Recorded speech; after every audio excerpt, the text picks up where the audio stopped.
Yo, welcome back. Kembali lagi di channel Ato Hayato.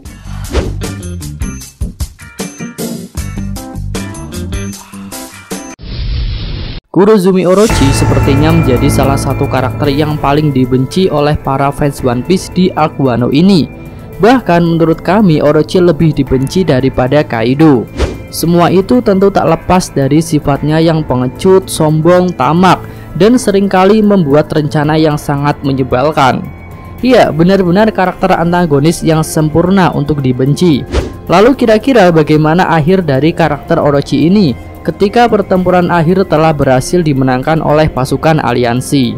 Apakah dia akan mati atau dia hanya akan kalah seperti musuh-musuh bajak laut topi jerami yang lain? Hal itu memang belum bisa dipastikan saat ini, tapi menurut kami Orochi mungkin akan mati di akhir arc Wano Kuni, karena sesuai dengan kejahatan yang telah dia buat dan juga untuk kebutuhan cerita One Piece. Lalu kira-kira siapa yang akan menghabisi Orochi? Nah, di sini kami punya beberapa pendapat tentang hal itu. Yang pertama adalah keturunan dari klan Kozuki, yaitu Momonosuke dan Hiyori. Ketika Oden dieksekusi, banyak orang yang merasakan kesedihan, terutama keluarganya. Lalu saat ini hanya tersisa dua anggota klan Kozuki, yaitu Hiyori yang merupakan gadis berumur 26 tahun dan Momonosuke, bocah berumur 8 tahun. Walaupun aslinya dia berumur 28 tahun. Tapi apakah seorang gadis dan seorang bocah bisa menghabisi Orochi? Jika melalui sebuah pertarungan yang panjang, tentu saja tidak mungkin, karena Orochi juga punya kemampuan Devil Fruits yang hebat. Jadi untuk poin pertama ini, skenarionya adalah Orochi akan dikalahkan dulu dalam sebuah pertarungan, dan setelah itu barulah Momo atau Hiyori yang akan mengakhirinya. Tapi apakah seorang wanita dan seorang bocah memiliki keberanian untuk menghabisi Orochi? Kami rasa iya. Keteguhan hati Hiyori tentu sudah dapat kita lihat ketika dia menyamar sebagai Komurasaki. Saat itu dia sama sekali tak takut ketika di depannya ada ular berkepala 9 yang siap untuk memangsanya. Lalu untuk Momo kami rasa keberaniannya sudah mulai tumbuh.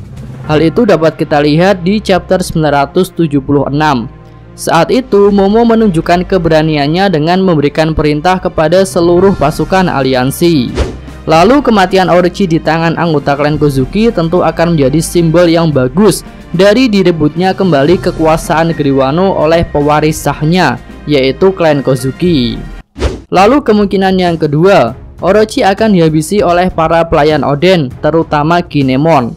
Para pelayan Oden adalah orang-orang yang secara langsung menerima perintah dari Oden Kozuki. Ya memang perintah Oden itu hanyalah untuk melanjutkan impiannya, yaitu membuka negeri Wano, dan tak ada perintah untuk menghabisi Orochi. Namun kami rasa hal itu juga menjadi perintah tak langsung, yang berarti Oden juga ingin bisa menghabisi Orochi jika dia punya kesempatan. Coba kita perhatikan chapter 969. Saat itu Oden yang sudah sangat marah mendatangi kastil Shogun, dan dengan yakin Oden langsung menyerang Orochi. Tapi sayangnya saat itu Oden dihalangi oleh pengguna Bari-Bari Nomi. Dan tak lama kemudian Kaido juga datang untuk menghentikan Oden. Dari hal itu dapat kita lihat bahwa sebenarnya Oden juga ingin menghabisi Orochi. Lalu Orochi sendiri juga sering berpikir bahwa dia akan dihabisi oleh 9 pelayan Oden, sehingga dia menjadi sangat ketakutan. Bahkan di chapter 932, Orochi terus saja membicarakan ketakutannya di depan semua orang ketika ada pesta di ibu kota bunga. Dan ketika itu dia juga mengatakan bahwa saat ini adalah waktu 20 tahun yang pernah dikatakan oleh Kozuki Toki. Jadi tak lama lagi arwah 9 pelayan Oden akan bangkit dan akan menghabisi dirinya. Berdasarkan dua alasan itu, kami rasa kemungkinan salah satu dari 9 pelayan Oden yang akan menghabisi Orochi cukup kuat. Lalu mengapa Kinemon? Di chapter 975 kita sudah lihat bahwa Kinemon telah resmi diangkat menjadi pemimpin pasukan aliansi. Dan di chapter 932 pun Orochi mengatakan bahwa mungkin Kinemon lah yang memimpin serangan ini. Lalu di samping itu Kinemon juga merupakan samurai yang paling berperan pada misi kali ini. karena dia sudah mulai diceritakan sejak Ark Panghazard dan Dressrosa. Jadi berdasarkan semua hal itu, kami rasa sangat masuk akal jika Kinemon lah yang akan menghabisi Orochi. Selanjutnya kemungkinan yang ketiga, Orochi akan dihabisi oleh Kaido. Kaido adalah karakter antagonis lain yang ada di Wano, bahkan bisa dikatakan dialah musuh yang sebenarnya. Tentu semua itu karena kekuatan Kaido yang sangat hebat. Lalu mungkin dari nakama sekalian masih ada yang bertanya-tanya, mengapa Kaido tak mengambil alih Wano secara keseluruhan saja? Dan mengapa harus menjalin kerjasama dengan Orochi? Menurut kami jawaban dari pertanyaan itu adalah karena Kaido ingin melakukan sebuah sandiwara.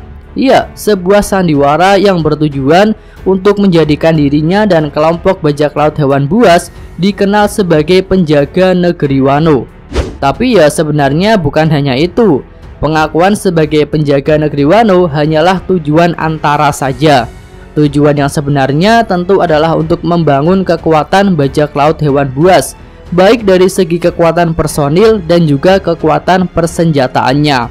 Dari segi kekuatan persenjataan tentu sudah dapat kita lihat dengan jelas di mana Kaido telah membuat pabrik-pabrik senjata yang besar. Dan bukti senjata meriam jarak jauh yang muncul di chapter 976 tentu lebih menegaskan hal itu.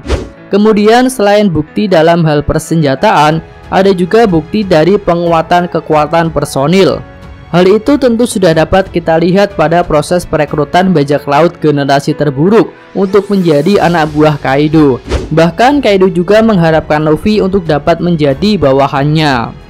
Dan tujuan akhir dari semua itu tentu adalah untuk menjadi penguasa yang bisa menaklukkan apapun. Dan mungkin itulah arti Raja Bajak Laut bagi Kaido. Oke, kembali ke kemungkinan Kaido akan menghabisi Orochi.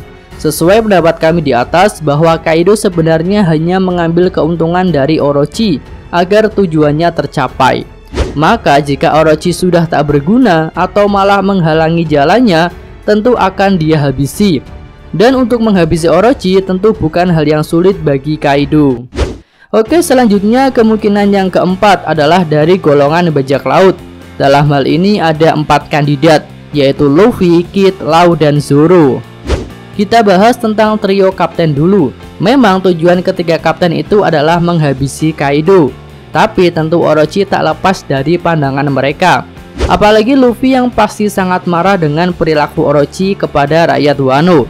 Lalu untuk Law mungkin menganggapnya sebagai batu loncatan untuk melemahkan pasukan musuh, dimana jika dia berhasil menyandra Orochi, maka akan menjadi keuntungan bagi pasukan aliansi dalam mendesak Kaido. Dan hal ini juga akan nyambung dengan poin yang ketiga tadi, yaitu ketika Law menyandra Orochi, Kaido malah menghabisi Orochi agar tak menghambat pasukannya dalam pertarungan. Kemudian untuk Kid sendiri tentu tak perlu dipertanyakan lagi. Dia adalah bajak laut tulen yang benar-benar kejam. Apalagi setelah melihat rekannya menjadi korban Smile. Tentu jika ada kesempatan Kid akan langsung menghabisi Orochi. Lalu selanjutnya adalah Zoro. Tentu nakama sekalian masih ingat dengan perjalanan Zoro bersama Yasu yang mengantarkannya ke kota Ebisu. Di sana secara simbolis Zoro telah meminum air yang segar dari penduduk yang kelaparan. Kami rasa hal itu cukup untuk menjadi alasan bagi Zoro jika dirinya akan menghabisi Orochi demi penduduk kota Ebisu yang menderita. Lalu selain itu, pedang Enma yang sudah menjadi miliknya juga bisa menjadi suatu hal yang epik jika digunakan untuk menghabisi Orochi. Dengan begitu, secara tidak langsung Oden yang merupakan pemilik Enma sebelumnya telah bisa menghabisi Orochi dengan pedangnya sendiri. Iya, itulah beberapa kemungkinan tentang siapa yang akan menghabisi Orochi. Jika nakama sekalian punya pendapat lain, silahkan sampaikan di kolom komentar. Oke, cukup sekian video kali ini. Semoga nakama sekalian menyukainya. Terima kasih udah nonton dan sampai jumpa lagi di video selanjutnya. Yuk!